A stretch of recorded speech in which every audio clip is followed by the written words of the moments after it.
La paix du Seigneur avec vous tous. Je viens vous prêcher moi aujourd'hui. Attachez vos ceintures, n'est-ce pas? Waouh! Waouh! Salomon a déjà fait la lecture qui nous sert de base ou de sature à la prédication du jour. La lecture est tirée dans Luc chapitre 2 et donc du verset 1er jusqu'au 7e verset. Luc chapitre 2, verset 1er jusqu'au 7e verset. Mais je vais vous lire le verset 6 et le verset 7. Donc dans la version biblique des Forces armées canadiennes. C'est cette Bible que j'ai maintenant là. Je vais lire pour vous. Donc, le contenu, il va s'arrêter avec un paquet de Bible, n'est-ce pas? Waouh!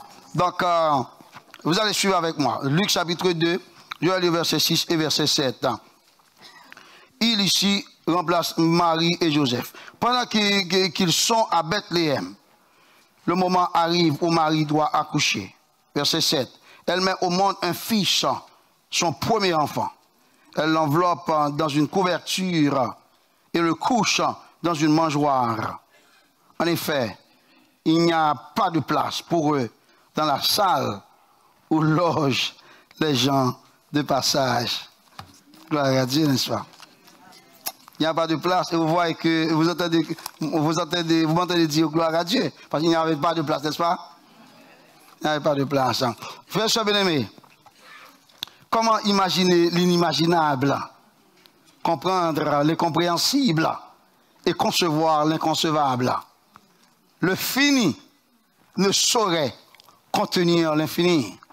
Ce pour vous dire que la folie de Dieu est plus sage que les hommes et la faiblesse de Dieu est plus forte que les hommes. La parole de Dieu nous dit que Dieu a choisi les choses folles du monde pour confondre les sages. Dieu a choisi les choses faibles du monde pour confondre les fortes. Et que Dieu a choisi les choses viles du monde, celles qu'on méprise, celles qui ne sont point, pour réduire à néant celles qui sont, afin que nulle chair ne se glorifie devant Dieu. Laisse-moi reprendre cette dernière partie. La parole de Dieu dit, pour réduire à néant celles qui sont, afin que nulle chair, nulle personne, nulle chair ne se glorifie devant Dieu.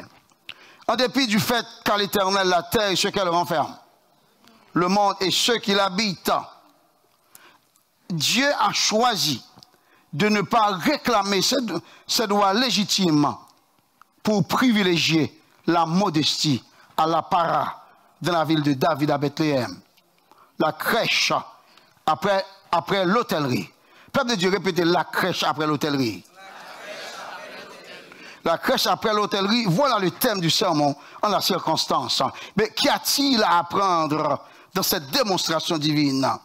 Donc, 3 révélations divines nous sont transmises dans le passage à l'étude en guise de réponse à cette question. La première révélation, c'est la bonne place dictée par Dieu. Première révélation, la bonne place dictée par... Quel est donc le thème qu'on traite aujourd'hui? Encore, c'est quoi le thème? La crèche après l'hôtellerie. C'est extraordinaire, n'est-ce pas? Donc, je vais lire pour vous, c'est Luc, chapitre 2, du verset 1er au verset 5. Et on va voir aussi la correspondance dans Michée, chapitre 5, le verset 2. C'est pourquoi on a lu le texte de Michée dans le service. C'est pour servir d'arrière-plan et contextuel à Luc chapitre 2. Mais je vais lire pour vous seulement le verset 3. Le verset 3. Luc chapitre 2, je vais lire le verset 3. La parole de Dieu dit que tous allaient se faire inscrire, chacun dans sa ville. Tous allaient se faire inscrire, chacun dans sa ville. Est-ce que vous avez sa ville natale? Sa ville natale. Gloire à Dieu. Frères et bien-aimés, écoutez, le texte dit qu'un recensement de toute la terre fut ordonné à la suite d'un édit de César Auguste, le gouverneur à l'époque. Est-ce que vous voyez? Donc, on pourrait penser que c'est un hasard que ce recensement fut ordonné. N'oubliez pas, Dieu laisse les hommes agir, mais Dieu utilise sa sagesse pour se servir des événements pour accomplir sa volonté. Donc, pour l'accomplissement du plan prophétique de Dieu, ce recensement jouait un rôle déterminant. Le processus voulait que les gens retournassent ou revinssent dans leur ville natale pour se faire enregistrer. Vous voyez, dans le recensement, on met l'accent sur l'origine. On met l'accent sur la ville natale et non pas sur une adresse ou bien la ville de résidence.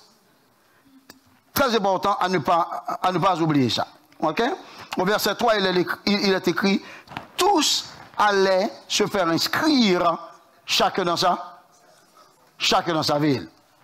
Le recensement, chers amis, du latin recensere, signifiant passer en revue.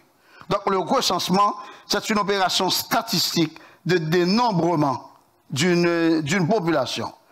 Les recensements démographiques existent depuis l'Antiquité, mais leur signification ainsi que leurs méthodes ont évolué. De nos jours, les recensements sont surtout des outils d'aide à la prévision économique. Si on fait des recensements aussi au Canada, je vous encourage, n'est-ce pas, à répondre aux questions posées. Ça va servir, n'est-ce pas, ça va servir à nous aider, n'est-ce pas, à mieux vivre. Donc, Dieu travaillait, chers amis. À travers le recensement, vous allez voir que Dieu travaillait dans les coulisses pour s'assurer que son fils naquit au bon endroit. Comme tous allaient se faire enregistrer, chacun dans sa ville natale, le verset 4 dit, Joseph aussi monta de la Galilée, de la ville de Nazareth, pour se rendre en Judée, dans la ville de David, appelée Bethléem, parce qu'il était de la maison et de la famille de David, afin de se faire inscrire avec Marie, sa fiancée, qui était enceinte.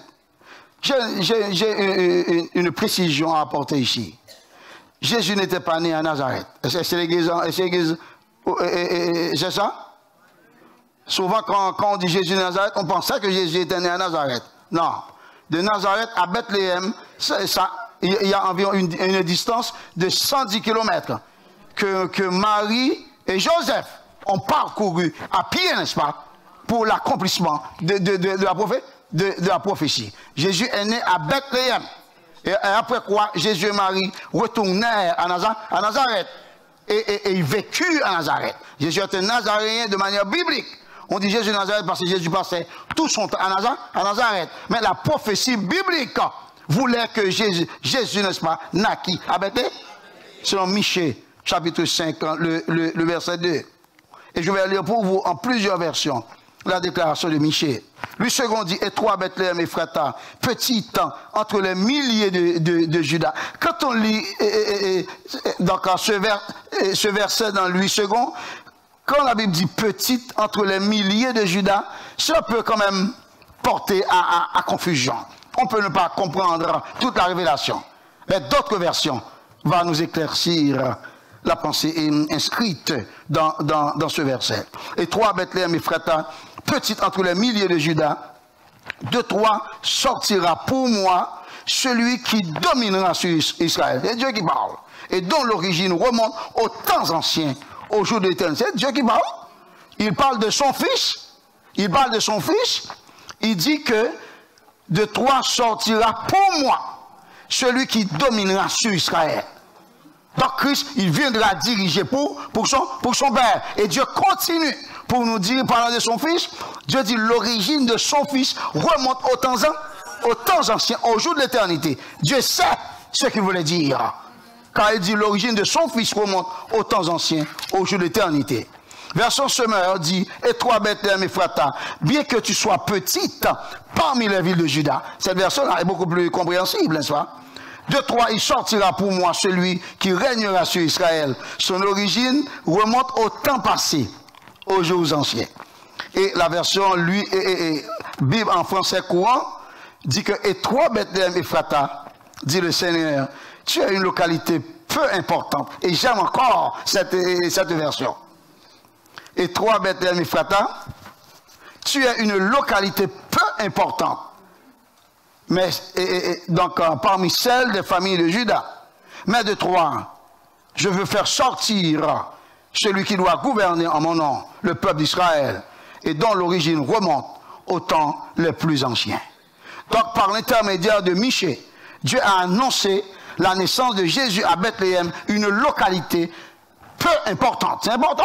Une localité peu importante. Parce que normalement, dans la pensée juive, les hommes sont toujours comme ça. Personne n'est prêt à retracer ses origines modestes. Personne. Bon, bah, si on vous demande, si on se demande aléatoirement à quelqu'un de se mettre debout et d'expliquer son origine, ces gens-là vont retracer des histoires qui n'existeraient même pas. Personne n'aime dire ses bassesses. Tandis que Dieu lui-même, il n'a pas caché pour dire que son fils, il venait de la bassesse, n'est-ce pas? Dieu a tout dit. Dieu, il est plus grand. Il a choisi la bassesse, la modestie pour nous présenter son fils. Donc, par l'intermédiaire de Michée, Dieu avait annoncé la naissance de Jésus à Bethléem, localité de peu d'importance. Dieu a présenté aussi son office royal ou sa royauté. Il dit, de toi sortira pour moi celui qui régnera sur Israël.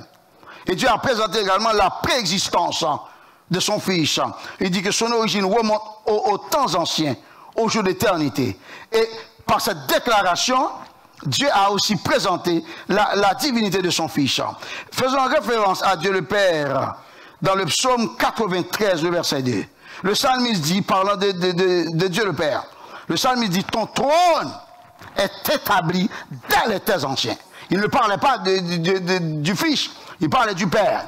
Il dit, ton trône est établi dès les temps anciens et tu existes de toute éternité. Le psalmiste établit la préexistence et la divinité du Père. Donc par rapport au Fils Jésus, Michée dit, l'origine remonte aux temps anciens, au jour de l'éternité, encore la préexistence et la divinité du Fils. Mon gabou, mais Jésus-Christ pas Dieu, d'accord, mais la Bible est claire là-dedans, ok? Donc, Jésus-Christ est l'Emmanuel, Dieu avec nous. Chers amis, Bethléem, écoutez, Bethléem, une petite ville, une ville de peu d'importance, est devenue célèbre ou mémorable. Donc, ce n'est pas l'endroit dans lequel nous vivons qui nous rend mémorable, qui nous rend célèbre. Non. Au contraire, c'est à cause de notre présence dans un secteur. Notre présence rend le secteur mémorable. Parce que nous sommes serviteurs et servants de Dieu. À cause de nous, Dieu viendra visiter, Dieu viendra visiter, n'est-ce pas, cette localité. À cause de nous. Il faut mettre à l'esprit, chers amis, quand nous sommes dans un endroit, c'est un privilège pour les gens, n'est-ce pas, de cette localité, d'avoir en leur sein des hommes et des femmes qui servent le Seigneur. C'est un privilège quand Dieu nous place quelque part. Dieu ne nous place pas quelque part au hasard. Dieu a un but pour notre localisation. Bethléem a présenté au monde entier le Messie promis. Bethléem a présenté au monde entier le roi d'Israël. Bethléem a présenté au monde entier le Fils de Dieu dans sa préexistence. Et Bethléem a présenté au monde entier le Dieu de toute éternité. Son nom c'est Jésus, celui qui nous a choisis pour être à son service. Et c'est dans son église.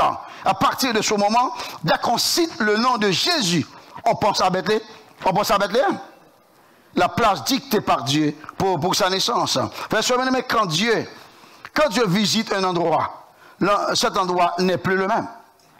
Et il change à jamais, ou pour toujours. Et quand Dieu visite une famille, cette famille n'est plus la même. Et elle change pour toujours. Et quand Dieu visite une congrégation, et là on va prêcher là. Quand Dieu visite une congrégation, cette congrégation ne doit plus être la même. Écoutez bien ceci.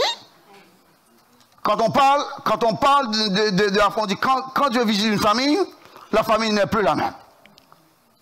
Écoutez la tournure. Quand Dieu visite une congrégation, la congrégation ne doit plus être là. Parce que l'église est une société pluraliste. Ce ne sont pas tout le monde, ce ne sont pas tous qui viennent à l'église qui servent vraiment le Seigneur. À l'église, il y a de tout, n'est-ce pas? C'est comme un plat compliqué, n'est-ce pas? Il y a tout sur l'église. Le sirop est là. Mais la loi ici est là où cette église. À nous, n'est-ce pas, d'identifier qui est pour Dieu et qui n'est pas pour le Seigneur. Le Seigneur le sait. En tout cas, l'église ne doit pas être là, ne doit pas être la même. Dieu ne vient pas pour les bancs, pour les chaises, pour les briques, les portes et les fenêtres. Laissez-moi reprendre cette déclaration. Peut-être c'est cette déclaration qui resterait gravée dans vos mémoires. Dieu, il ne vient pas pour les bancs. Il ne vient pas pour les chaises. Il ne vient pas pour les briques. Il ne vient pas pour les portes. Il ne vient non plus pour les fenêtres. Donc il doit y avoir, Dieu s'attend à ce qu'il y ait transformation. Et transformation profonde. Transformation de caractère. Transformation d'attitude. Transformation dans les pensées. Transformation de la manière de parler. Transformation de la manière de saluer les gens. Transformation de la manière de servir à l'église. Transformation de la manière de recevoir les serviteurs et les servantes de Dieu. Quand Dieu visite une congrégation, il doit se produire des transformations profondes. N'oubliez pas l'église. L'église, ce ne sont pas les murailles, mais l'église, c'est nous, chers amis. Si l'église doit changer, nous devons montrer au monde que nous sommes transformés. On ne veut pas à l'église de soi pour perdre du temps, mais on vient à l'église pour progresser, pour la gloire de Dieu. Transformation pour les gens qui se perdent dans leur téléphone cellulaire. Transformation pour les gens qui se cachent dans des bureaux et qui ne veulent rien savoir de Dieu. Transformation pour les gens qui se cachent dans des bureaux et qui ne veulent rien savoir de Dieu. Quel geste d'irrévérence, quel geste de manque de respect pour Dieu. On vient à l'église et on se cache dans des bureaux, on n'écoute même pas ce qui est fait. Bon, vous venez faire quoi alors? Mais c'est qui servez-vous? C'est un manque de respect pour Dieu. Même en secret, on n'a pas de respect pour Dieu. On quitte la maison, on vient à l'église, et au moment de la prédication, on fait n'importe quoi, on ne veut plus entendre Dieu. Oh, vous êtes des désastres devant Dieu, chers amis. Transformation. Transformation à l'église pour des gens qui trichent. Transformation pour des gens qui calomnient. Transformation pour des hypocrites.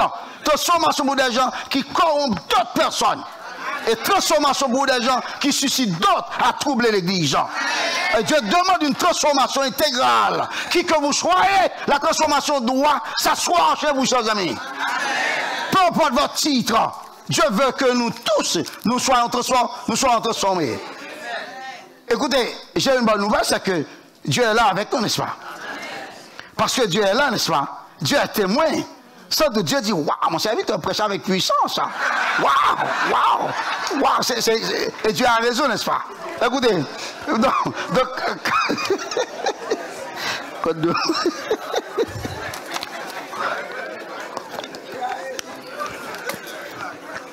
quand nous allons retourner à la maison, rassurons-nous d'être transformés à jamais. Et de le prouver dans toute notre conduite. Au téléphone, quand nous prions, quand nous entrons ici, quand nous saluons un frère ou une soeur, quand nous allons dans un bureau, mais non pas pour ne rien savoir de Dieu, mais pour écouter des conseils. Nous devons démontrer que nous sommes transformés. Et cela dans toute notre conduite. Les détails historiques du recensement ont été débattus. Mais chaque découverte archéologique ne fait que confirmer l'exactitude du récit de Luc. Et pourtant, le texte ne donne pas une leçon d'histoire, rapporte un commentateur, mais le texte enseigne une vérité de nature théologique. La naissance de cet enfant, d'un paysan charpentier et de son épouse adolescente a secoué le monde, parce que Dieu était aux commandes. Mais Dieu est encore au corps. Dieu est encore aux commandes, chers amis. Et Dieu contrôle les nations. Dieu contrôle les dirigeants. Dieu contrôle les programmes de gouvernement. Dieu contrôle les événements. Et même les détails détails. Dieu contrôle tous les détails, chers amis. Et parce que Dieu est aux commandes, son plan ne sera jamais frustré. Et sa parole reste et demeure. Oui et amen. La crèche, après l'hôtellerie, et si la première révélation est la bonne place dictée par Dieu, la deuxième révélation est le bon moment dans l'agenda de Dieu. Tout avec nous dans Luc chapitre 2, le verset 6. Le bon moment dans l'agenda de Dieu. Je vais aller pour vous le verset 6. La parole de Dieu dit, parlant de Joseph et Marie, pendant qu'ils étaient là, donc à Bethléem, le temps où Marie devait accoucher arriva. Donc Marie ne pouvait pas rester à Nazareth. Parce que dans peu de jours, Marie, n'est-ce pas, devait, n'est-ce pas, enfanter. Et il y a un endroit pour la naissance de l'enfant. Et le moment de la naissance, Dieu l'avait prévu, chers amis. Et Dieu sait. Il dit, pendant que Joseph et Marie étaient là, le temps où Marie devait accoucher arriva. Vous voyez, chers amis, nous venons de voir que Bethléem était la bonne place pour la naissance de Jésus. C'était la bonne place. Bon, le bon moment aussi doit être à la bonne place. Donc, Dieu connaît non seulement la place, mais aussi le moment pour la naissance de Jésus. Oui, Dieu connaît le moment et Dieu connaît la place. Dieu connaît la place et le moment pour vos souffrances. Dieu connaît la place et le moment pour votre délivrance. Et Dieu connaît aussi la place et le moment pour votre jubilation. Dieu connaît le moment et la place. Dieu connaît le moment. Dieu connaît le moment. Dieu connaît le mot. Dieu connaît le moment et la place de tout, chers amis. Parce qu'il est Dieu. Rien ne pourrait se dérober à sa connaissance. Dieu a la vertu de l'omniscience. Dieu connaît absolument tout.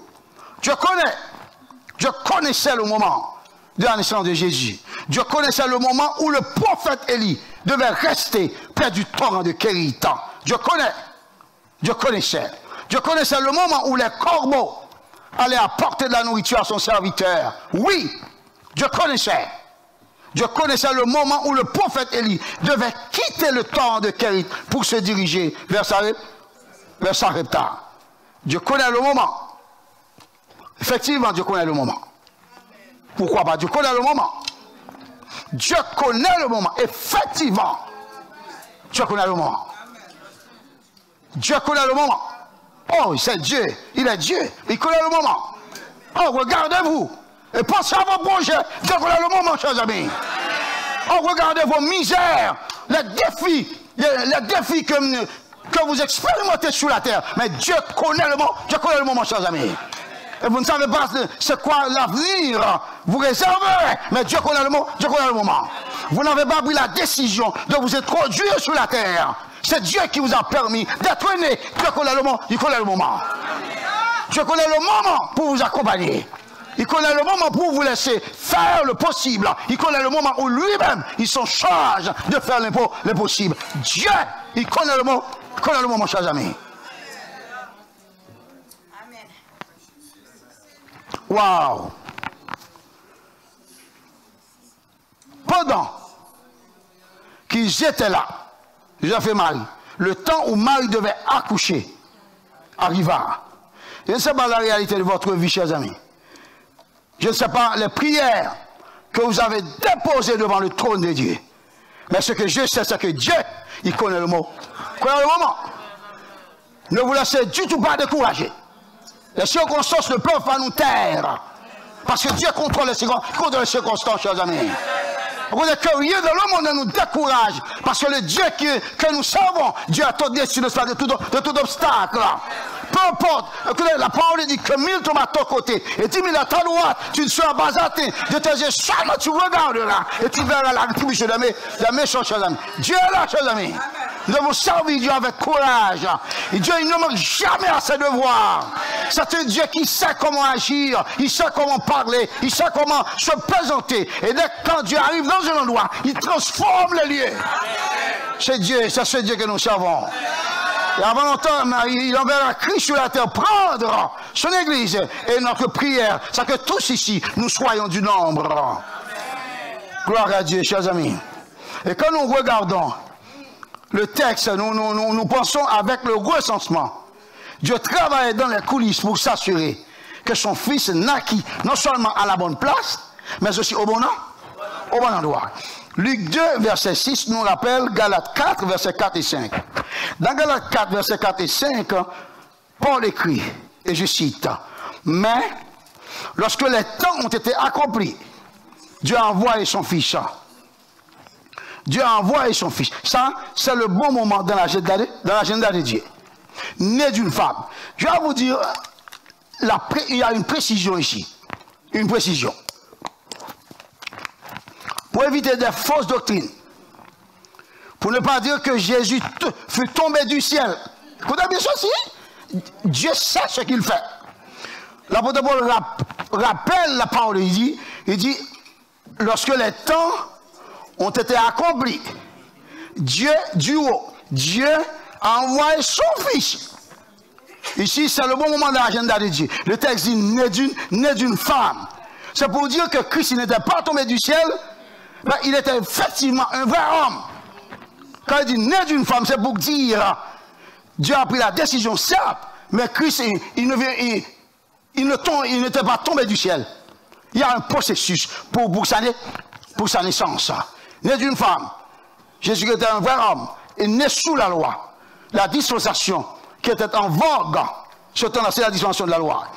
Afin qu'il rachetât, voilà sa mission. Christ avait une mission rédemptrice ou salvifique, afin de racheter ceux qui étaient sous la loi, afin que nous reçussions l'adoption. L'adoption, c'est l'acte par lequel Dieu fait des pécheurs et a accepté Christ membre de sa famille. Donc, une fois sauvés, nous sommes adoptés, chers amis. C'est pourquoi l'adoption, c'est l'Église. L'adoption, c'est l'Église. C'est un acte foncièrement biblique. Nous tous ici, nous sommes des enfants adoptifs de Dieu, chers amis. Dieu connaissait le moment de la naissance de Christ. Dieu connaissait le contexte ou les circonstances ayant entouré la naissance. Dieu connaît tout de vous, chers amis. Vous ne pouvez rien cacher à Dieu, n'est-ce pas? Dieu connaît tout de moi, il connaît tout de nous. Écoutez bien ceci. Lorsque les temps ont été accomplis, Dieu a envoyé son fils, né d'une femme, né sous la loi. Vous savez pourquoi? Pour la rédemption et l'adoption.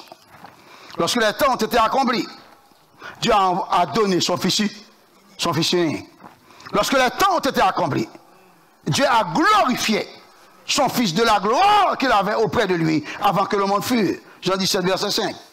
Mais lorsque les temps seront accomplis, Dieu enverra son fils sur les nuées et dans les airs pour enlever son église. Seulement pour enlever les morts et les vivants en Christ. Seulement. Et Thessaloniciens 4, verset 13 à 18. Serez-vous à ce rendez-vous? Si vous êtes spectateur de cette église, vous ne prendrez pas part à cet événement. Mais si vous êtes enfant de Dieu, vous y serez. Mais à vous de choisir. Si Christ revient maintenant, ou passerez-vous votre éternité? Dieu connaît le moment et il connaît le contexte du moment. Pensez-y bien et prenez la bonne décision au bon moment, avant qu'il ne soit trop tard. La crèche, après l'hôtellerie, si la première révélation est la bonne place dictée par Dieu, la deuxième révélation, le bon moment de l'agenda de Dieu, la troisième révélation pour sa part est la manifestation de la grâce de Dieu. Le verset 7. Le verset 7, Dieu est pour vous. Luc 2, le verset 7. Il dit, et elle, c'est Marie, et elle enfanta son fils. Laissez-moi lire le verset 6 pour vous. Vous allez mieux comprendre ça. Verset 6 dit, pendant qu'ils étaient là, le temps où Marie devait accoucher arriva. Et elle enfanta son fils premier-né. Elle l'emmaillota, très bien, et le coucha dans une crèche. Il y a une raison. Parce qu'il n'y avait pas de place. Il y a une technicalité dans ce verset. Je vais vous aider à la découvrir. Je vais vous aider à la découvrir, chers amis. Mais avant, suivez. Venant de la Galilée, Joseph et Marie trouvèrent Bethléem envahi par d'autres voyageurs. N'oubliez pas, n'est-ce pas, c'est un recensement. Tout le monde devait se retrouver dans sa ville natale. Le seul endroit où ils purent, Joseph et Marie, être hébergés fut l'étable d'une hôtellerie. L'étable, c'est un bâtiment où on loge le bétail. Donc c'est l'endroit où on garde les animaux. Personne ici n'accepterait, tout au moins aucun homme n'accepterait que sa femme, n'est-ce pas, donne naissance dans une étable. Aucune femme aussi n'accepterait non plus. Aucune femme. Donc cela laissait présager de l'accueil que les hommes réserveraient à leur sauveur. Donc durant le séjour du couple de Nazareth à Bethléem, Marie enfanta son premier-né. Important. Après l'avoir emmailloté, elle le coucha délicatement dans une crèche. La crèche, c'est une mangeoire où fut placé Jésus à sa naissance, dans l'étable. Une mangeoire, de son côté, c'est une auge contenant de la nourriture. Donc c'est une petite boîte comme ça, là où on met de la nourriture pour le bétail. C'est ainsi que Dieu visita notre planète, chers amis, dans la personne d'un bébé sans défense, né pauvrement dans une étable. Dieu, le Fils de Dieu, né pauvrement dans une étable malodorante. Quel émerveillement!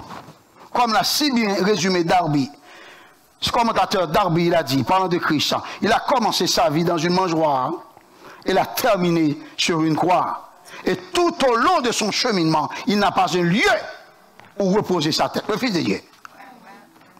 Donc, accoucher un enfant dans une étable était un cas d'exception et non une pratique à encourager. Laisse-moi reprendre ça. Je vais reprendre ça. Et pour apprendre cette vérité. Accoucher un enfant dans une étable était un cas d'exception et non une pratique à encourager. Je vais vous aider je vais vous raconter pourquoi. Le Seigneur a pris soin d'expliquer ou de justifier un tel événement et en marquer l'origine modeste de son fils. Verset 7a, le texte dit, Marie enfanta son fils premier-né. Dieu n'a fourni aucune explication. Ouais? Marie enfanta son fils premier-né, aucune explication n'a été fournie parce que c'est un fait normal. Verset 7b, Marie l'emmaillota. Encore, aucune explication n'a été fournie puisque c'est un fait normal. Verset 7c maintenant. Et le coucha dans une crèche. Ici, Dieu donne une explication. Et le coucha dans une crèche, l'explication c'est que ce n'est pas un fait normal. Et Dieu donne l'explication. L'explication, c'est parce qu'il n'y avait pas de place. N'allez pas écouter, parce que sur la terre, parce que les gens d'église se promènent beaucoup dans d'autres congrégations. Ils écoutent de tout et de rien. Ils écoutent de tout et de rien. Écoutez, restez sur vos gardes pour repousser la fausse doctrine. Faites attention aux prophétesses et aux prophètes, n'est-ce pas, sans discernement, qui viendront vous dire, oh, vous pouvez, n'est-ce pas, donner naissance dans un espace où les animaux vivent. Écoutez, il ne faut pas croire ces gens-là. Ils sont sans discernement. Parce que Dieu lui-même a expliqué. Et c'est un cas exceptionnel. Exactement. Donc, ce qui attire mon attention, le texte dit, parce qu'il n'y avait pas de place pour Marie et Joseph dans l'hôtellerie, à ce moment, Marie, elle est allée, n'est-ce pas, donner naissance à l'enfant dans l'étable. Qu'est-ce que ça veut dire? Vous voyez, la porte de l'hôtellerie était fermée. Et maintenant, la porte de l'étape était tout. Quand une porte nous est fermée dans une direction, Dieu va nous ouvrir une autre direction. C'est ce que Dieu fait, chers amis. Une porte, les hommes nous ferment la porte dans un endroit. Et les hommes disent, point final. Dieu dit non, c'est point aller à la ligne, je vais encore ouvrir une nouvelle porte. Frère Sauvenet, il ne faut jamais mépriser ou sous-estimer la direction dans laquelle Dieu nous conduit. Il dit, c'est là que l'Éternel envoie la bénédiction. Et certaines fois, tout le monde cherche la part, n'est-ce pas? Mais Dieu lui-même, il reste de la modestie. Les obstacles, la contrariété dans la vie ne sauraient frustrer le plan de Dieu ou porter préjudice au plan bienveillant que Dieu a formé sur chacun de nous. Parce que Dieu contrôle les temps et les circonstances. Frère, ne confondez jamais présence de Dieu et coïncidence.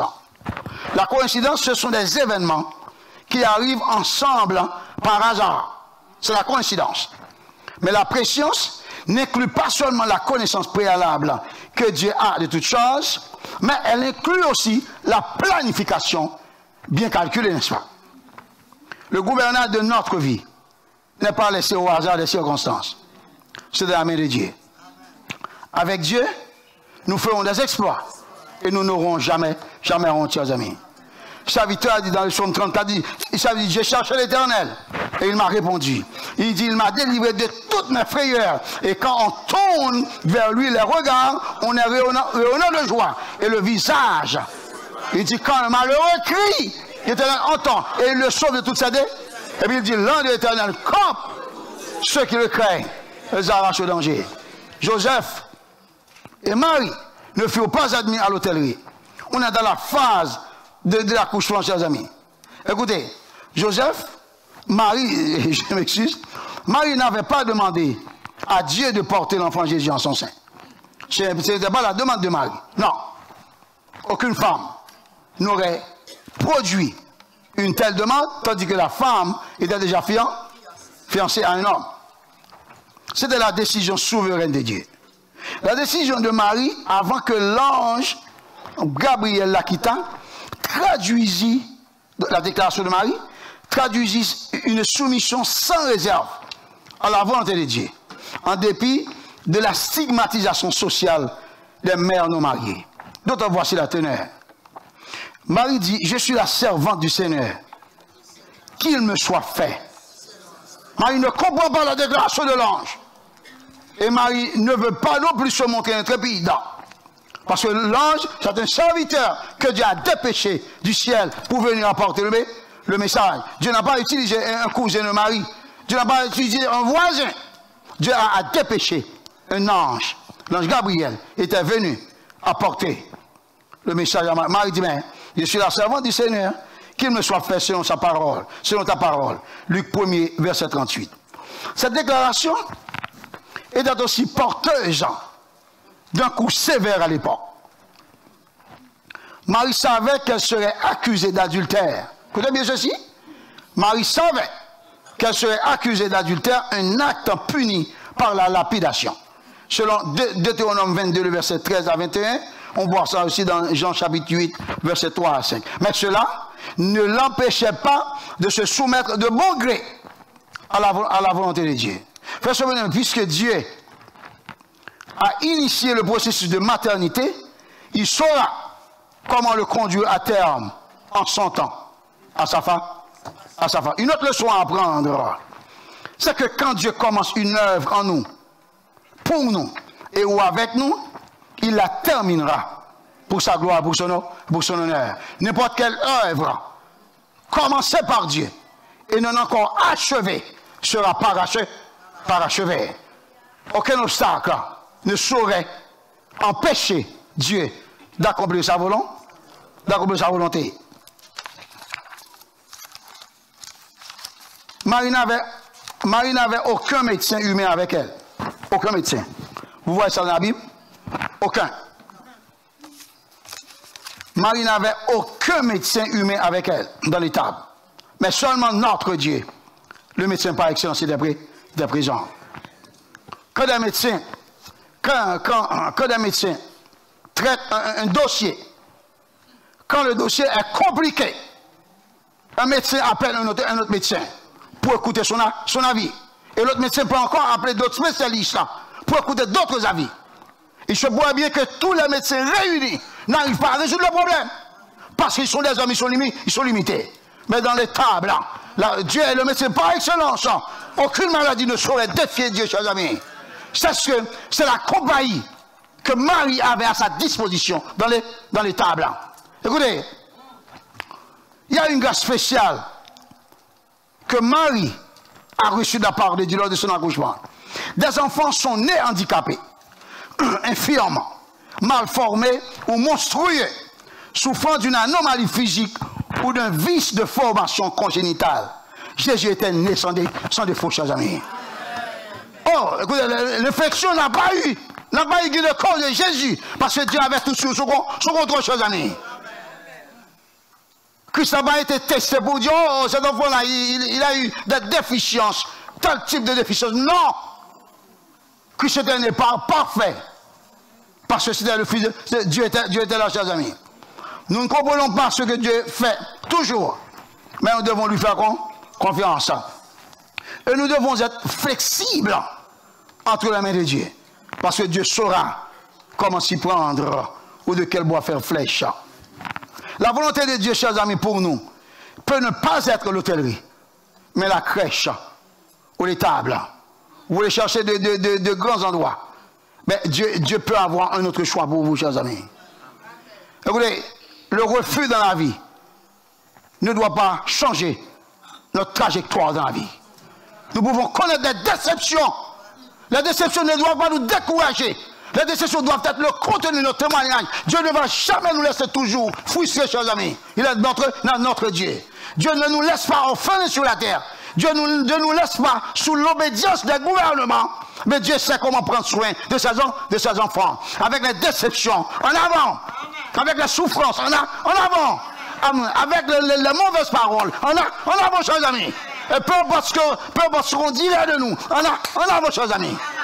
Parce que nous sommes avec Dieu, chers amis. Nous cherchons le luxe, la renommée, l'apparat, parfois même sans égard à la volonté de Dieu. Mais ce qui intéresse Dieu, c'est de faire sa volonté dans notre vie. Soit une fois de plus, flexible, la deuxième fois, j'ai prononcé ça dans le message, soit flexible entre les mains de Dieu. L'hôtellerie, c'est un milieu luxueux ou réputé, tandis que la crèche, c'est un espace modeste ou méprisable.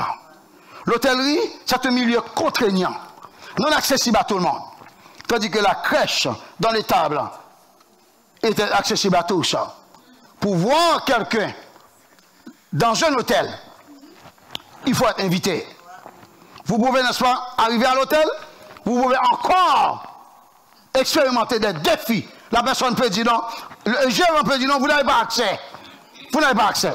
Et vous ne pouvez pas voir ça. Dieu n'a pas placé son fils dans une hôtellerie. Par exemple, même quand toute la population se dressa, se mit en ligne pour aller voir Jésus, il arrivait quand même un moment où les gens n'arrivaient pas à voir Jésus. Il y a des contraintes, il y a des heures de visite, mais dans les tables, il n'y a pas d'heure de visite, chers amis. Écoutez, le bon Dieu a nous Jésus, il va mettre la sous contrainte, il va nous Jésus. Je n'y ai, chers amis. Dieu n'a rien à cacher, chers amis. Dieu travaille pour nous. Jésus c'est pour nous, chers amis. Et le plat est à notre disposition, à nous d'en déguster. Dans les tables, un événement sans précédent s'est produit. Le Sauveur du monde est né. Oh, ne méprisez jamais la direction que Dieu choisit pour votre vie. Écoutez, vous voulez être ceci, mais Dieu veut que vous soyez cela. Acceptez le choix de Dieu, chers amis. Nous ne sommes pas assez sages pour connaître notre avenir. Notre avenir est dans les mains de Dieu. Vous voulez apprendre une profession. Il se pourrait bien que ce ne soit pas la volonté de Dieu. Changez, suivez Dieu. Apprenez une profession, chers amis. Vous voulez rester dans un secteur. Et vous voyez que ce secteur-là ne correspond pas au standard de Dieu. Et peu importe la quantité, la somme d'argent que vous auriez dépensé. Écoutez, larguez-vous Dépêchez-vous, chers amis. Allez trouver un autre endroit.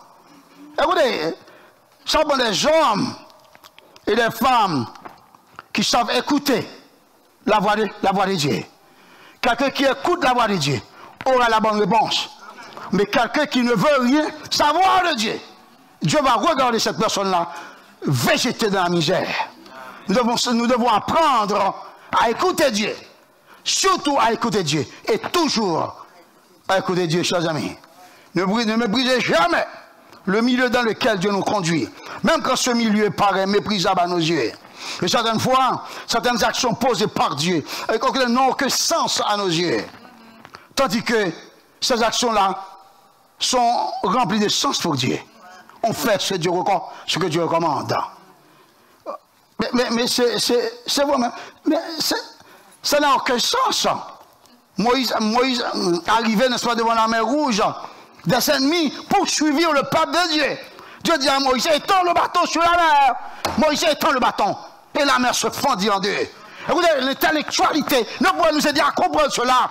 Aucune science ne peut nous aider à comprendre que des eaux avec impétuosité peuvent se fendre en deux et créer un espace à sec. Dieu seul peut le faire. Il faut faire confiance à Dieu plutôt qu'à la science. Il faut mettre Dieu plus haut que l'intellectualité, chers amis. Écoutez, quand nous sommes venus à l'église, nous ne sommes pas venus faire un exercice rationnel, mais un exercice spirituel. La spiritualité doit avoir le dessus sur notre rationalité. Oh! C'est Dieu, chers amis. Dieu agit toujours pour le bon plaisir de sa volonté. Dieu agit simplement, puissamment, gloire à Dieu, et totalement, en dépit de son pouvoir absolu. L'hôtellerie appartient à Dieu. Le gérant de l'hôtellerie appartient à Dieu. L'hôtellerie, c'est pour Dieu, parce que la Bible dit à l'éternel, la terre, ce qu'il a. Le monde est ce qu'il a.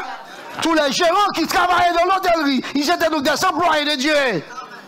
C'est Dieu qui a placé l'hôtellerie à cet endroit. Et que tout le monde y a trouvé place. Et son fils n'en a trouvé aucune place. Et Dieu il n'a pas utilisé son pouvoir pour planter son fils à l'intérieur. Il a accepté, il a renoncé à certains droits légitimes pour trouver un autre endroit. Bon Dieu, nous sous terre gourmet avec nous, malgré nous, nous ne veut pas quelques privilèges, non. Et c'est des privilèges pour nous vivre en paix. La Bible dit, autant que cela dépend de vous, soyez en paix avec tous les. Moun qui fait la guerre avec Job, Dieu fait la guerre. Ou même ça, c'est la paix, non, bon Dieu, chers amis.